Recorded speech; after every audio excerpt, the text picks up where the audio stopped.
The topic of I'm talking today is, I think, extremely important. Many people get overweight. A majority of adults in the United States and in Europe, it's beginning also to be so. And of course, it's the food. Food is not good. But when you look at young adults, many young adults have a bad food. You have an Olympic champion that won a lot of gold medals in the Olympics, a swimmer. And, well, when you look at his food, it's horrible. So I don't know how he became a champion, probably by his willpower. And so young adults do not become fat so easy because they have more hormones. And so we're going to see what are the hormone deficiencies behind the metabolic syndrome, and so what you can do, because it's not sufficient in older adults to improve the food, you need to correct the hormones too. So this is the metabolic syndrome. What is it actually? It's a syndrome with several features. Central obesity, that means abdominal obesity. There's a lot of fat in the abdomen.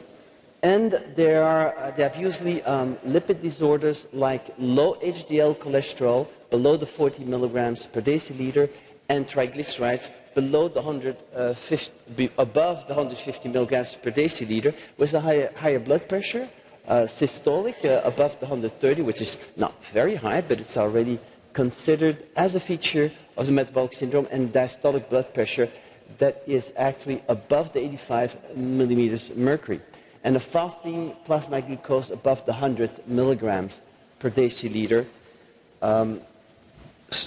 it was often higher insulin levels.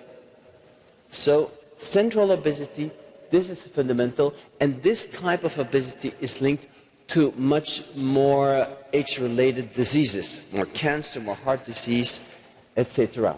So what is very important is measuring the waist-on-hip ratio.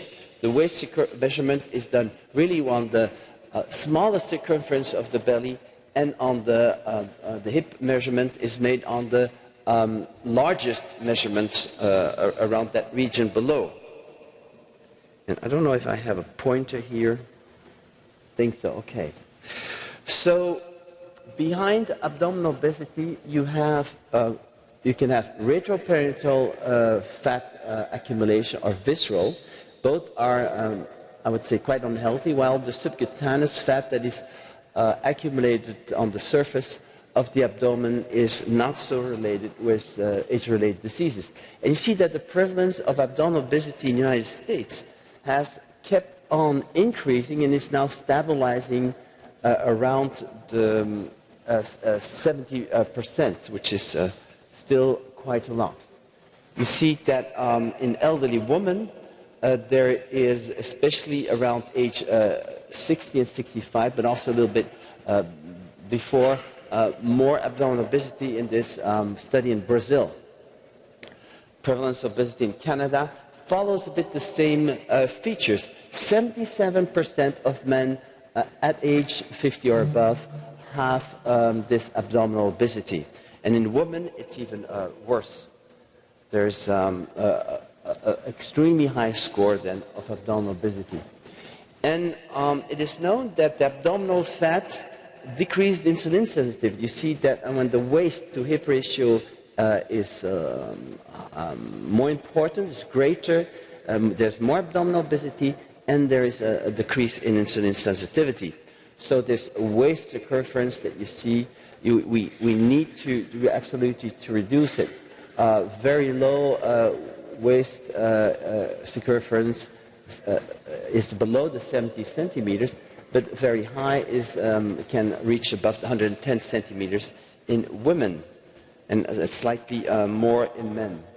So how to reduce the metabolic syndrome features with hormone therapies?